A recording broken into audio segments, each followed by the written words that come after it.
Mizoram chungkwa te chibai vek ule Miss Universe Mizoram sang ni le somni pali Roneihpuii kania Jun ninga sang ni le pakhat khan Benjamin lalming liana le lalzar moi chinza te fa pahnia ni turing kalopianga Sirkona kaseliana lunglei chan Maria kanin pui omin tuna chuan aizol bungkona kan khosame kani Unaw pali kan ni BCM City Charsha kan loi me kani Fitnga le in sari sang kani Mizoram University Hmuhnawm English and Culture Studies MA result kan hak me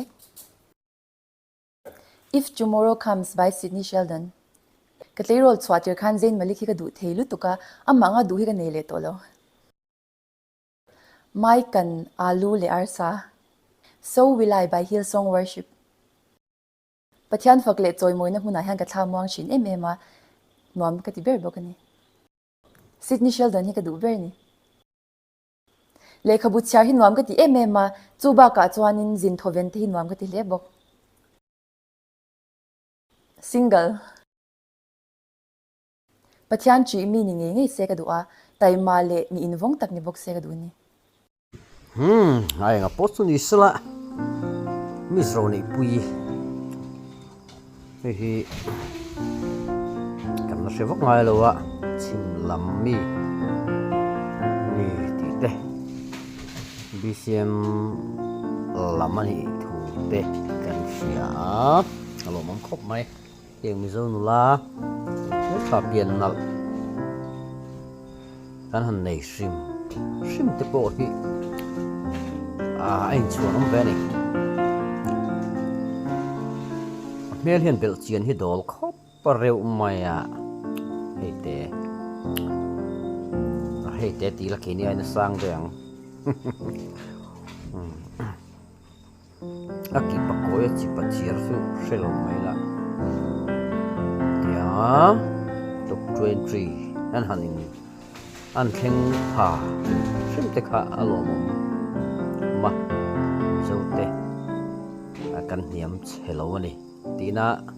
te ponia chuwang chuanin a picture te a video thren khat khat te hi hian kan han lor khoma ka chanela hen da ve sim he ka duana kin khuari zela ala tu do ni ka sia chuanin yanga han collect vere chok chunia ani ang poni sela apelte ama kapian at fitzate la engkim mai nu le pa no te kha ama tangkhan kan shevek to ke ni chuanin hetia alo thira Hmuhnawm thira lo thir de ngot mai hi kan ti thei tok chu ni maya mo yan enila mai se pakhat ve tak chu nia phot mai na mai chia chu ni phot maya te po kha han tai lamo ya nui mel te he moi se reu kho maya ya kan nu te pon kan tong hinu ai thalo mai ta sila mo an lai inge mo vel kual tu lai vel te hi abial pa te han ni tai la han video call nge tai lamo te hian han ni de se ta sila ava han nuam do le ti mai te po kharil wa khan om ve the ya mo amai ro su ye khang te ka so ni dan chon van na van to bol te pon su van na rasa ti mai pon ni lo ni interview mo son ve le hi ri na hian in a zei hoi ve ri maya trong kam te po hi a thian ti te po a thian maya tin an trong mel mang hui mai mo sik soi kwal vel heng te po hi Hmuhnawm bang rek pareu maya mel mai mui pia lam mo ching mit ring moi han tiền an kan han tiền chi te po hi kwal vel vek maya mari kwanu na duang fu ve te po niang pian nal te mel that te hi van nei na kong khada nia Zual hai mi zo te hi chu hai tiang bikini dress kan han don nge hai tiang swim dress ang chi te bikini red dress kan han tiang chi tiang ho hi kan maya thin khat te hi chuan engemaw ngai tak te pawh hian kan han ngai deuh mai thrina eng chu fel baba hetiang ang hi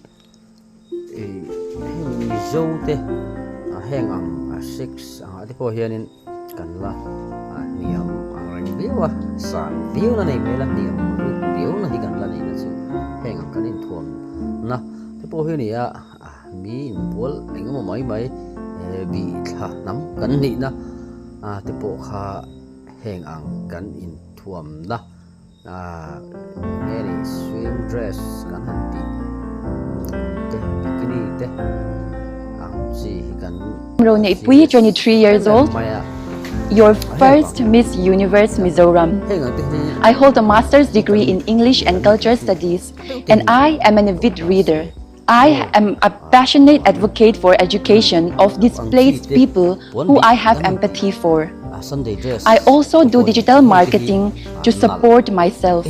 For me, beautifully confident means being comfortable in my own skin, thankful for who I am, embracing all my flaws and imperfections, be humbled and yet knowing that there will never be another me, and making the most out of it to fulfill my purpose that God has in store for me,